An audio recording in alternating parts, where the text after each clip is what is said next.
Hello दोस्तों, Prayag knowledge track YouTube channel पर मैं उपेंद्र यादव आप सभी का स्वागत करता हूं। दोस्तों, आज के वीडियो में हम लोग बात करेंगे प्रीपोजिशन एट के बारे में। इस प्रीपोजिशन का प्रयोग पर और में के अर्थ में 5 स्थिति में किया जाता है। पहला स्थिति होता है निश्चित समय के साथ। इन एट प्रीपोजिशन का प्रयोग किया जाता है। छोटे स्थानों के साथ भी एट प्रीपोजिशन का प्रयोग किया जाता है। रात और दोपहर के साथ जब में आता है तो यहाँ भी एट प्रीपोजिशन का प्रयोग किया जाता है। और किसी वस्तु का मूल्य बताते समय भी एट प्रीपोजिशन का प्रयोग किया जाता है। त्यौहार और घटना के साथ भी एट प्रीपोजिशन का प्रयोग किया जाता है। पहले हम लोग बात करेंगे कि एट प्रीपोजिशन का प्रयोग निश्चित समय के साथ किस प्रकार किया जाता है और एग्जाम्पल के द्वारा इसके कॉन्सेप्ट को क्लियर करेंगे। हम लोगों का पहला एग्जाम्पल है मैं 2 बजे पैदा हुआ। यहाँ एक निश्चित समय की बात की जा रही है कि वो मैं 2 बजे पैदा हुआ, तो यहाँ एक निश्चित समय की बात हो रही है, इसलिए हम लोग यहाँ एट प्रीपोजिशन का प्रयोग समय से पहले करेंगे। क्योंकि प्रीपोजिशन शब्द जिस शब्द से संबंधित होता है इंग्लिश ट्रांसलेशन में उस शब्द से पहले प्रयोग किया जाता है।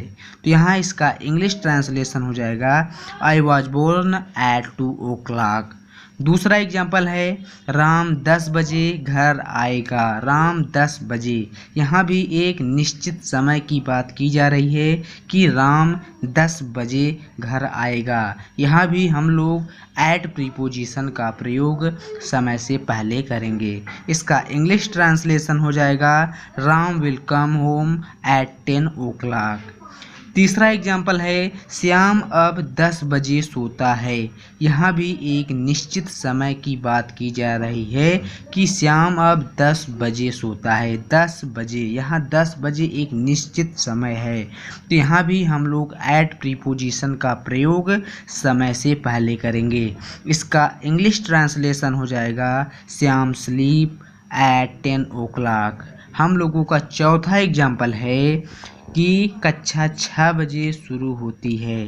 कक्षा 6 बजे शुरू होती है, यहाँ भी एक निश्चित समय की बात की जा रही है कि जो कक्षा है वो 6 बजे ही चालू होती है, 7 बजे चालू नहीं होती है। तो यहाँ भी एक निश्चित समय की बात हो रही है, तो हम लोग यहाँ समय से पहले एट प्रीपोजिशन का प्रयोग करेंगे। इसका इंग्लिश ट्रांसलेशन हो जाएगा the class start at 6 o'clock। अब हम लोग बात करेंगे कि एट प्रीपोजिशन का प्रयोग छोटे स्थानों के नाम से पहले किस प्रकार किया जाता है और एग्जाम्पल के द्वारा इसके कॉन्सेप्ट को हम लोग क्लियर करेंगे। तो हम लोगों का पहला एग्जाम्पल है मैं दिल्ली में मुखर्जी नगर में रहता हूँ। मैं दिल्ली में, यहाँ दिल्ली एक बड़े स्थान का नाम है, जबकि मुखर्जी नगर दिल्ली में स्थित है और यह एक छोटे स्थान का नाम है। और मुखर्जी नगर के तुरंत बाद में आया है, तो हम लोग ऐसे में के लिए एट प्रीपोजिशन का प्रयोग मुखर्जी नगर के नाम से पहले करेंगे, क्योंकि प्रीपोजिशन शब्द जिस शब्द से संबंधित होता है इंग्लिश ट्रांसलेशन में उस शब्द से तुरंत पहले प्रयोग किया जाता है। यहाँ हम लोग एट प्रीपोजिशन का प्रयोग मुखर्जी नगर से पहले करेंगे, क्योंकि मुखर्जी नगर एक छोटे स्थान का नाम है, जबकि दिल्ली एक बड़े स्थान का नाम है। और इसके नाम के पहले इन प्रीपोजिशन का प्रयोग करेंगे, क्योंकि इन प्रीपोजिशन का प्रयोग बड़े स्थानों के नाम से पहले किए जाता है। इसका इंग्लिश ट्रांसलेशन हो जाएगा I live at Mukherjee Nagar इन दिल्ली। दूसरा एग्जाम्पल हम लोगों का है वो एक होटल में रुका। वो एक होटल में रुका, तो इसका इंग्लिश ट्रांसलेशन हो जाएगा ही स्टे एट अ होटल।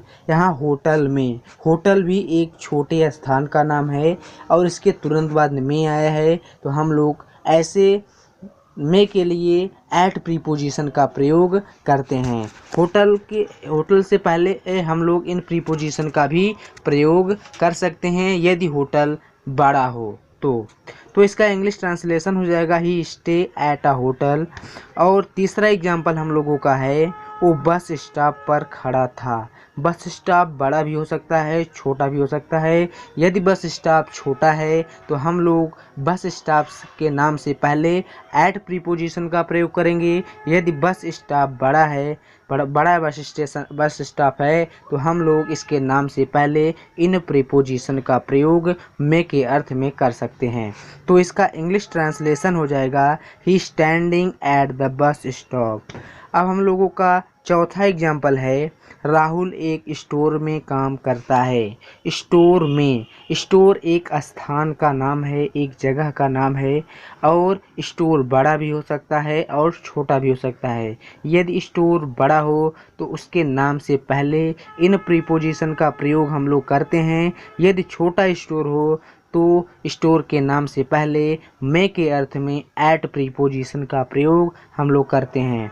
इसका इंग्लिश ट्रांसलेशन हो जाएगा Rahul work at a store. हम लोगों का पांचवा एग्जाम्पल है, मैं भारत में दिल्ली में रहता हूँ। भारत में, यहाँ भारत एक कंट्री का नाम है और दिल्ली भारत में स्थित है।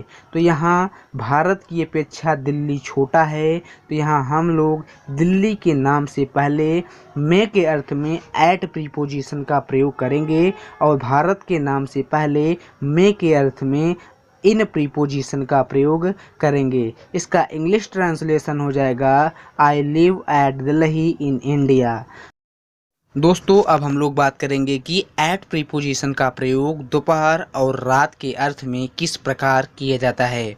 हम लोगों का पहला एग्जाम्पल है, मैं दोपहर में घर पर था। दोपहर में, यहाँ हम लोग दोपहर के साथ एट प्रीपोजिशन का प्रयोग दोपहर के अर्थ से पहले करेंगे। तो इसका इंग्लिश ट्रांसलेशन हो जाएगा I was at home at noon. दूसरा एग्जाम्पल हम लोगों का है, हम रात में पढ़ते हैं।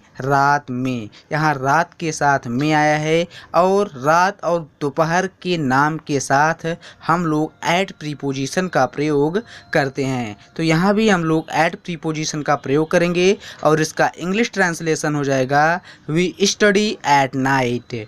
तीसरा एग्जाम्पल हम लोगों का है, वो रात में हॉस्पिटल गया। रात में, यहाँ भी रात में आया है तो हम लोग यहाँ एट प्रीपोजिशन का प्रयोग रात के अर्थ से पहले करेंगे, क्योंकि प्रीपोजिशन का प्रयोग जिस शब्द से हिंदी में संबंधित होता है उस शब्द से पहले इंग्लिश ट्रांसलेशन में प्रीपोजिशन शब्द का प्रयोग किया जाता है। यहाँ इसका इंग्लिश ट्रांसलेशन हो जाएगा he went to hospital at night. अब हम लोग बात करेंगे कि एट प्रीपोजिशन का प्रयोग किसी वस्तु का प्राइस बताते समय किस प्रकार किया जाता है। हम लोगों का पहला एग्जाम्पल है, यह फल 80 रुपये किलो बिक रहा है। यहाँ फल की प्राइस की बात की जा रही है, यहाँ फल की प्राइस बताया जा रहा है। तो यहाँ हम लोग मूल्य के नाम से पहले एट प्रीपोजिशन का प्रयोग यहाँ करेंगे। तो इसका इंग्लिश ट्रांसलेशन हो जाएगा this fruit is selling at 80 रुपये पर केजी। 80 रुपये पर केजी। और दूसरा एग्जाम्पल हम लोगों का है, मैं 60 रुपये किलो आम खरीद रहा हूँ। यहाँ आम 60 रुपये किलो खरीदा जा रहा है। यहाँ आम की प्राइस बताया जा रहा है। तो यहाँ हम लोग मूल्य से पहले एट प्रीपोजिशन का प्रयोग करेंगे। इसका इंग्लिश ट्रांसलेशन हो जाएगा I am buying mango at 60 रुपये पर केजी। दोस्तों अब हम लोग बात करेंगे कि एट प्रीपोजिशन का प्रयोग किसी त्यौहार या घटना के साथ किस प्रकार किया जाता है। हम लोगों का पहला एग्जाम्पल है, मैं होली में घर आऊँगा। यहाँ होली एक त्यौहार का नाम है, तो हम लोग यहाँ होली के नाम से पहले एट प्रीपोजिशन का प्रयोग करेंगे। इसका इंग्लिश ट्रांसलेशन हो जाएगा I will come home at Holi. हम लोगों का दूसरा एग्जाम्पल है, पापा दिवाली में वहाँ जाएंगे। यहाँ दिवाली एक त्यौहार का नाम है, तो हम लोग यहाँ भी दिवाली के नाम से पहले एट प्रीपोजिशन का प्रयोग करेंगे। इसका इंग्लिश ट्रांसलेशन हो जाएगा पापा will go there at Diwali. हम लोगों का तीसरा एग्जाम्पल है, तुम जन्मदिन पर आए थे।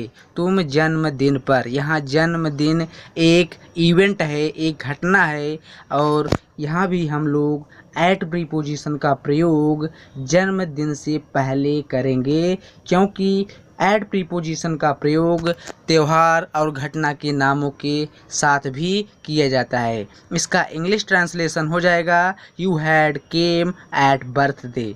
दोस्तों, यदि ये वीडियो आप लोगों को अच्छी लगे तो चैनल को सब्सक्राइब करें और वीडियो को लाइक करें। धन्यवाद।